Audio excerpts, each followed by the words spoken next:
ایک شخص کا بچی یا بچہ پیدا ہوا ہے اور اب نارمل پیدا ہوا ہے، اس کو مختلف امراض لاحق ہیں، تو کیا اس کے گھر والے اس اب نارمل بچے کو ڈھیر پہ پھینک دیتے ہیں؟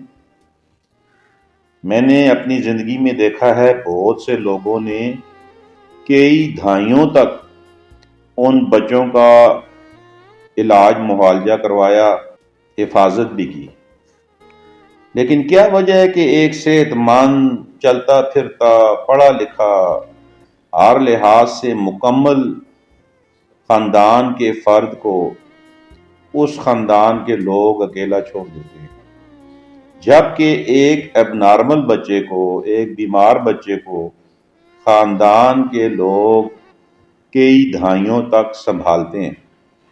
سوچئے گا کہ صحت مند لوگوں کو خاندان کے لوگ کیوں کر پاگل کرتے ہیں، کیوں اسے ڈپریشن کا مریض بناتے ہیں، جبکہ اسی دنیا میں بعض لوگ اپنے بیمار بچوں کو بھی تو سنبھالتے ہی ہیں۔